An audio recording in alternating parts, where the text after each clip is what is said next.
When is it not a red flag to ask your SO to cut someone out? Me, M22, and my SO F21 have been going out for a year and a half. There's a situation with a former hookup of hers who, when they were hooking up, rubbed it in my face once he knew I liked her. Since then, he's stepped over boundaries in a number of ways. As much as the details are important and I could write a small essay about this, I want to ask more generally. Asking your SO to cut someone out of their life is usually a huge red flag for controlling behavior. When is it justified?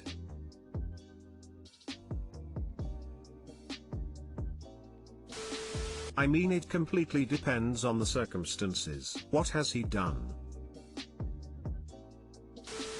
You shouldn't have to ask someone you've been going out with for over a year to cut off people they used to hook up with. They should do it themselves. If she's keeping him around, I'd assume she doesn't see you as lifelong material.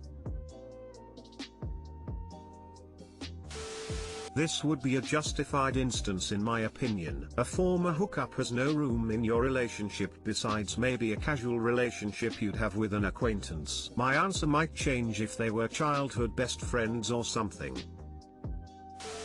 If there's someone in either of your lives who is cruel or inappropriate with you or towards your relationship, it is always a good idea to talk about how that makes you feel, and discuss ways to fix the situation. One of those ways may be cutting that person out, if the situation is at the point where that's the best option. Other things that may help: reducing contact, reassurance from your partner, having your partner lay down firm boundaries with the person harassing you/overstepping, having unity in social situations, e.g., your partner stands up for you if this person does or says anything harmful to your relationship. If other measures aren't helping eliminate the issues, or if the person is really just toxic, then it's absolutely a good idea to reevaluate and talk again. From personal experience with SO, who was still friends with many exes and past sexual partners, this was something we worked on together. Some of their exes were perfectly nice and appropriate, no problem. One was constantly asking for their attention and time, and I wasn't welcome to join, which made me uncomfortable, and my SO agreed to cut way back on the time they gave this person, and so on. The key is open communication and respect for each other. You should be a team, there to support each other.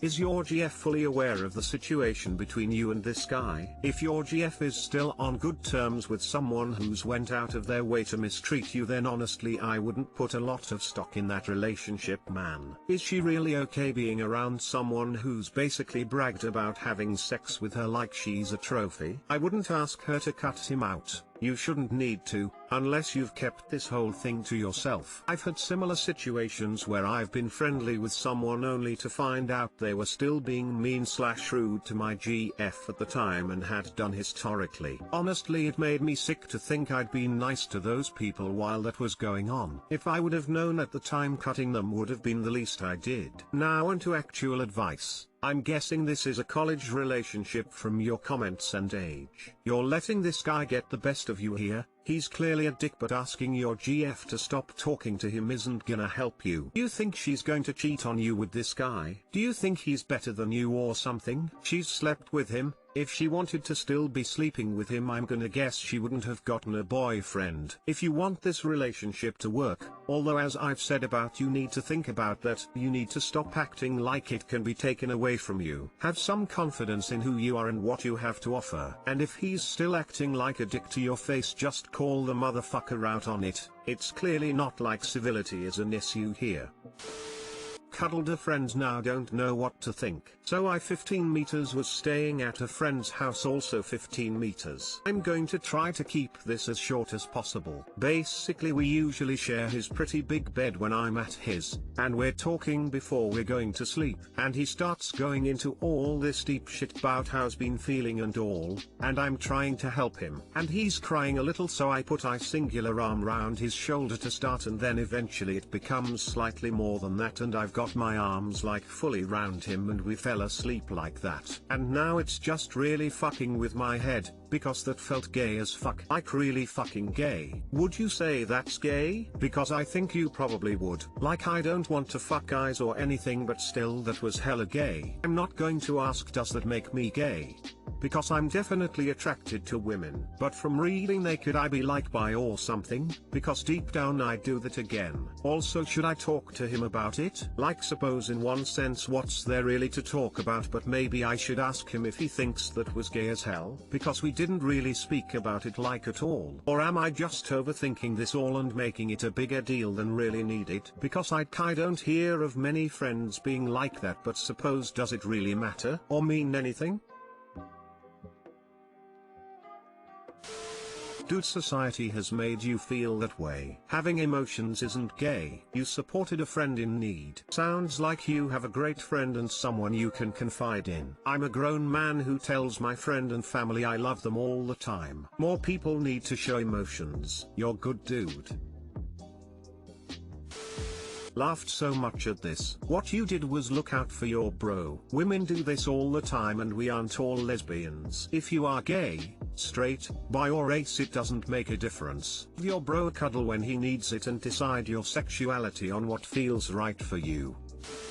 Showing emotional support is not now or ever has been gay. Society has put a stigma on the male side that we have to always be strong, never show weakness, and if you do it gay, it's an unhealthy stigma that needs to be forgotten. You were showing support to your friend when he needed it. That makes you a good person. The only way the am I bi thing should be in there is if you felt more than this is my friend in the whole thing. And even if it turn out you are, it's not a bad thing. Plenty of people out here are. It's hard sometimes because of previous stated stigma, but it's not a bad thing. Doesn't make you gay, it makes you a good friend. And if you were gay, that would be okay too. You feel gay because you enjoyed comforting your friend? The only thing I would talk to him about is how he is feeling about the things he told you that night. Make sure he is okay. Nothing worse than opening up to someone only to have them pretend like you didn't. Or, maybe you're freaking out because you're scared of what you felt that night. You felt more than just bad/concerned for what he was telling you. It's okay, too. Maybe you are bi. So what? Maybe you're bi and have feelings for your friend. So what? Make sure your friend is feeling okay. Sounds like he told you a lot. My 18F mother, 45F, slapped me because I didn't want to sleep next to her. I'm scared and need advice. So that was last week, but today's event made me remember that. Last week, my mom said something racist plus homophobic, and when I stood up to her she started calling me names. Well, usually my brother and I share a bed and a bedroom, but when my dad is at work she demands I sleep next to her. I stood because I can't sleep properly and she makes a lot of noise. Well, anyway, she started yelling at me SNF, calling me names. I might be petty, but I didn't want to sleep next to her, so I fell asleep in me and my brother's bed. Some hours later she waked me up, shaking me violently and slaps me, asking me to come to sleep in her bed. Before this she was watching TV. Some days ago, I discovered an infection somewhere. I told her and she started slapping me, pulling my hair and crying, saying how I ruined her life. The infection was not serious, BTW. Today I needed to study, but my brother demanded to turn off the lights because he was sick. He had smoking tea at school and this causes a throat inflammation. I told him I have to study because of my exams. My mom came in, yelling at me, saying I'm always jealous of everyone. I'm scared of my thoughts because I'm on the verge of giving up. It's really hard, and TBH I just want a mom who loves me. Look up a technique called grey rocking, which teaches you how to respond and protect yourself. Focus on school and don't let anything keep you from getting your scholarship. There is a place for you waiting in the world where you will meet happy friends and find peace. It will wait for you to get there. Just don't give up and you will find it. You really need to move out. Is there anyone in your family you could stay with? Cause she is insane. Not really. Plus THR culture here is pretty small-minded. You can't disrespect elders. Whatever happens. School ends soon, so hopefully by next year I'll be studying abroad. That is, if I get a scholarship. Wish me luck. This is abuse and I am so sorry you're going through this. Please just keep yourself safe, and escape ASAP. Don't give up. You have so much of life to live. Sorry, what country are you from and what's your culture? Might be better able to tailor advice to you. I can't tell you my country because I'd be easily identified, but its culture is very similar to an Indian one. Coming from someone who escaped a toxic household just a few months after turning 18, it is your time to plot. Keep your head down, save as much money as humanly possible, plan, budget. Put every bit of energy you have towards drafting your escape plan. This is not what life is like. Life is so much more than the suffering you're dealing with right now. Do everything within your power to build a happy future for yourself. Look for happiness in little things to keep you sane while you're there. Whether that's new hobbies, DIYs/making things, meditation, or seeing every sunset. Find those little joys and hold on to them with an iron fist. I hope you have a life that doesn't involve her someday.